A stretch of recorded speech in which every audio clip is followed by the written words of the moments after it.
गाजर हलवा। गाजर हलवा का वेट अब सर्दियों का क्यों करना। आज रसोई कंपनी आपको बनाना सिखाएगा ऑरेंज कैरेट्स के साथ गाजर हलवा। देखने में इंटरेस्टेड है रसोई कंपनी संग? तो चलिए, इसके लिए सबसे पहले हम 500 से 700 ग्राम खिसा हुआ गाजर लेंगे, 3/4 कप दूध लेंगे, 2 से 3 टेबलस्पून घी लेंगे। रसोई कंपनी की तरह मीठा बनने के लिए 1 कप चीनी डालेंगे, 150 ग्राम खोया लेंगे, आधा टीस्पून इलायची पाउडर लेंगे। वैसे गाजर का हलवा बिना ड्राई फ्रूट्स के अधूरा है ना, तो चलिए ड्राई फ्रूट्स का इंतजाम करते हैं। अब 1 टेबलस्पून भिगी हुई किशमिश लेंगे, 2 से 3 टेबलस्पून कटे हुए बादाम, पिस्ता और काजू लेंगे। इससे हलवे में अच्छी तरह से क्रंच और मजा आ जाएगा। एक कढ़ाई में पूरा घी डालिए। अब घी को गर्म कीजिए और फिर डालिए गाजर। गाजर को अच्छी तरह से पकाइए और याद रखिए जब तक ये पानी ना छोड़ दे तब तक इसे पकाते रहिए। इस तरह ये अच्छी तरह से पक जाएगा और आपको बहुत ही डिलिशियस स्वाद देगा। जैसे ही ये पानी छोड़ दे उसमें डालिए दूध। गाढ़ा दूध इसमें कुछ रबड़ी वाला फील देगा और बहुत ही खूब लगेगा। गाजर का हलवा तो आपको पता है ना कितना अच्छा लगता है। चलिए इसमें चीनी डालते हैं और फिर इसे अच्छी तरह से मिलाते हैं। रसोई कंपनी के मानिए चीनी आखिरी में डालिएगा, इससे आपकी चीनी जलेगी नहीं और आपको बहुत ही अच्छा मीठा फ्लेवर देगी। अब इसे ढककर अच्छी तरह से पकाइए और कुछ ही देर बाद देखिए हलवा पानी भी छोड़ेगा और दूध भी इसमें अच्छी तरह से मिलना और घुलना शुरू हो जाएगा। अब इसमें डालेंगे हमारा खोया।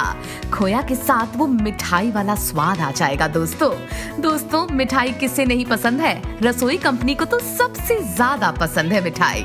देखिए इसे अच्छी तरह से मिलाते रहिए और फिर इसमें डालिए पिसा हुआ इलायची पाउडर। इससे हलवे की महक खूब होगी।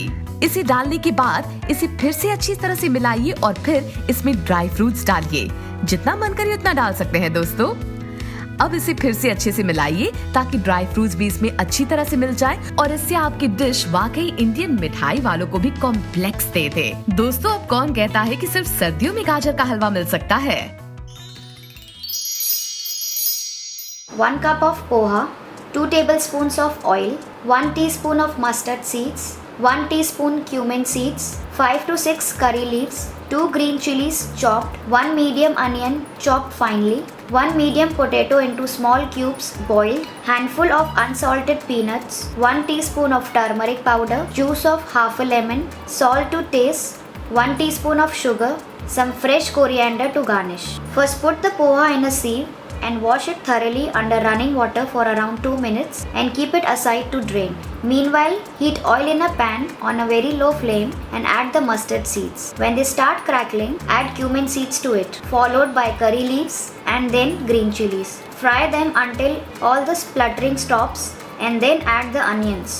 Keep stirring on low flame until all the onions are fried nicely and become soft and translucent. Now add the peanuts and the boiled potatoes and keep stirring frequently for around 2 to 3 minutes. Now drain the excess water from the poha and add it to the pan. Stir it for a minute and add salt, turmeric powder and again stir well to blend all the ingredients. Cook for another 1 minute and now add sugar to it. Now cover it with a lid for around 2 minutes and now open the lid and check. Now it's perfectly done. Now turn off the flame and pour some lime juice over the poha. Now finally garnish the poha with some fresh coriander and serve hot. Ingredients for tomato pulao: 2 large tomato cut into cubes, cooked rice 1 cup. Here I have used my regular rice. If you want you can use any long grain rice or basmati rice also. 1 medium onion roughly chopped, oil 2 tablespoons, cumin seeds 1 teaspoon, 1 medium green capsicum cut into small cubes, ginger garlic paste 1 tablespoon, red chili paste 1 tablespoon, tomato sauce 3 to 4 tablespoons, pav bhaji masala 1 tablespoon, 1 carrot boiled and cut into cubes, green peas half a cup, salt to taste, lemon juice 1 tablespoon, few sprigs of fresh coriander, water 1 cup or as desired. Heat a non-stick wok, pour some oil in the wok. Now it's a time to add cumin seeds. Saute till they start crackling. Add the onions and again saute it for few more minutes until they turn light golden brown in color. Now add ginger garlic paste and again saute it for a minute. When the onions and the garlic paste are nicely combined with each other, Now you have to add red chili paste, tomato sauce, pav bhaji masala and mix well. Keep stirring it so that it doesn't stick to the bottom. Now add carrot, green peas, chopped tomatoes, capsicum and mix well. If you want, you can use any other vegetables here of your choice. You can also use potatoes, beans and cauliflower, and if you want to make it more richer for your guest, you can also add paneer cubes to it. Mix gently and add salt and finally 1 cup of water and keep mixing it, and then cover it with a lid for around 3 to 4 minutes. Now add lemon juice to it and mix well and then cover it with a lid. Now it's the time to finally add the cooked rice and mix gently and let it get heated through, and cover it with the lid for around 4 to 5 minutes so that all the spices and the rice are nicely mixed and cooked together. Now remove the lid and check. All the moisture has been taken by the rice and it is nicely cooked through and it has got nice tangy flavor. Now I'm going to plate it with tomato rice on the base and then some white rice in the middle and finally some green peas and fresh coriander on top. 1 cup of semolina or rava, 1 medium sized onion chopped, 1 green chili chopped, 1 tablespoon of chana dal, half a tablespoon of urad dal, half an inch of ginger grated or chopped finely, 2 to 2.5 cups of water, 1 teaspoon of mustard seeds, half a teaspoon of cumin seeds, few curry leaves, 7 to 8 broken cashew nuts, 2 teaspoons of sugar, 2 tablespoons of oil and 1 teaspoon of ghee for garnishing. Salt as required.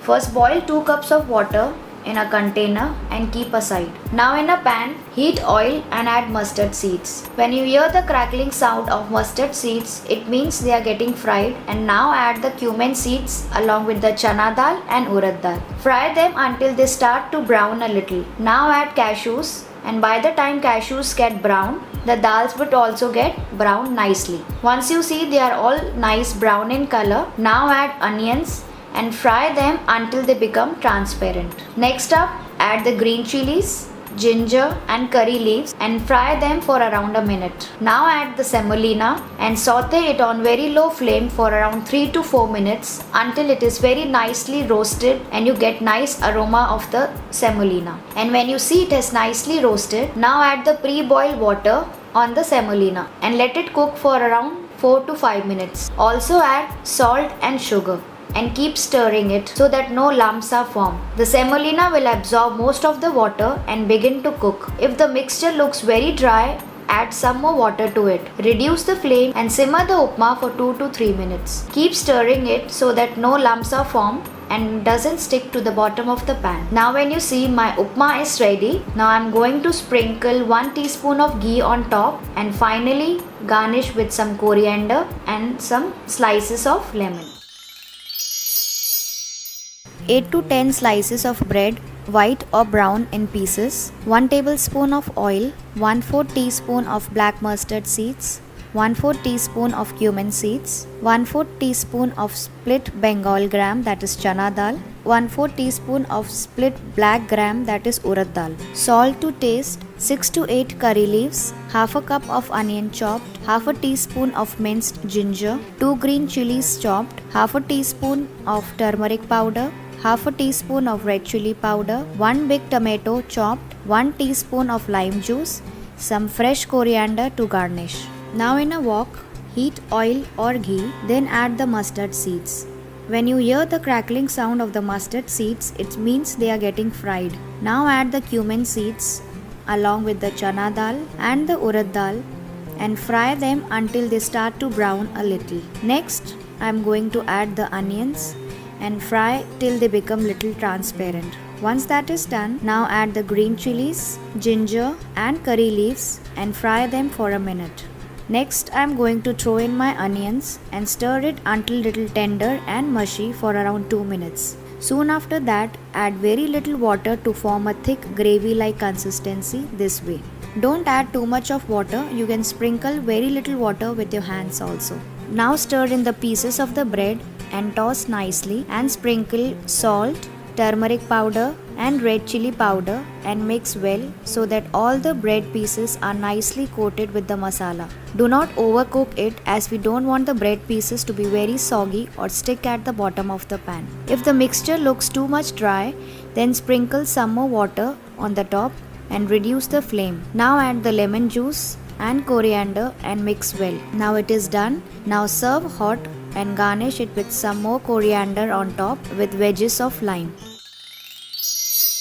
1 cup of semolina or rava or suji, half a cup of yogurt, 1 tablespoon of chopped coriander, salt to taste, 1 cup of water, 1 to 2 tablespoons of oil for tempering as well as greasing, half a teaspoon of mustard seeds, half a teaspoon of cumin seeds, 1 teaspoon of urad dal, 1 teaspoon of chana dal, 1/4 teaspoon of asafoetida or hing, 1 tablespoon of broken cashews, 6 to 8 curry leaves broken, 1 to 2 green chilies finely chopped, 1 small pack of fruit salt or eno or 1 teaspoon of eno.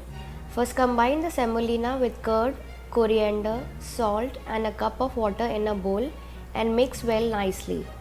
Stir it consistently, properly and keep it aside for around 10 to 15 minutes.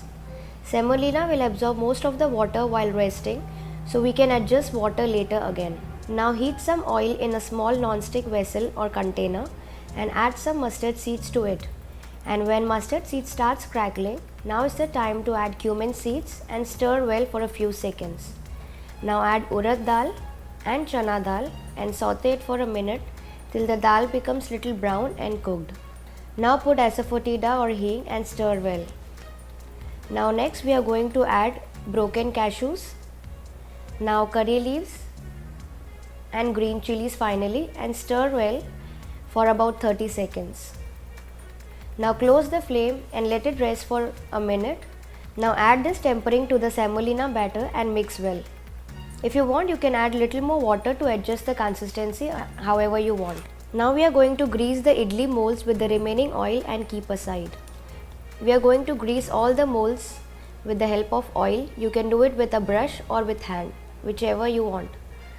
Now add eno or fruit salt to the batter. As soon as we'll add eno to the batter, it will start foaming this way. Keep mixing it well. This will help in making our idlis very light and spongy. Now pour each greased mold with 2 tablespoons of batter. Fill all the molds and keep aside. Now put it inside the container or idli steamer which is filled with some water for steaming and close it. Let it cook on medium-high heat for around 10 to 12 minutes. Now it has been 10 minutes. Let's check it with a knife. If it comes out clean, that means it's ready. Yes, I think it's done now. Let it cool down for around 5 to 10 minutes. Then we can unmold it in a plate. Now our idlis are ready to serve. So over to my kitchen to see what you need for this. 1 cup of urad dal, 2 to 3 green chilies, 1 tablespoon of chopped cilantro, 1/8 teaspoon of asafoetida, half a teaspoon of cumin seeds, 3 to 4 peppercorns, 6 to 8 curry leaves, 1 teaspoon of ginger, salt to taste, oil for frying. Here I washed and soaked my dal in about 3 cups of water for about 4 to 6 hours. Now drain the excess water from the dal and grind the dal to a smooth paste into the grinder and also add in the peppercorns, curry leaves, ginger, green chilies and a very little water and blend into a mixture to form a smooth paste. Blend it for around 2 to 3 minutes until it is nicely churned. Once it is done, take out the dal in a wide bowl and now add the remaining ingredients to the dal batter like cilantro, asafoetida, cumin seeds and salt. Now beat the batter for around 2 to 3 minutes with the help of a spoon. This will help in making the batter light and fluffy. Keeping the right consistency of the batter is very important. Now heat oil in a wok for frying. To check if the oil is ready, put 1 drop of batter into it. The batter should sizzle and come up but not change its color right away. If your oil is very hot, vadas will not cook through and it will not become very crispy. Now wet your palms with water and take a golf size batter and place over your palm. Flatten to make it a round shape and make a hole in the center of it. It should look like a donut shape. Now slowly slide the vada into the hot oil. Now similarly do it for the entire batter. Now fry the vadas from both the sides until they turn nice golden brown in color. Now once they are done, it will take around 2 to 3 minutes on either sides. Now remove them on a kitchen towel to drain the excess oil. Now I'm going to serve my vadas with coconut chutney.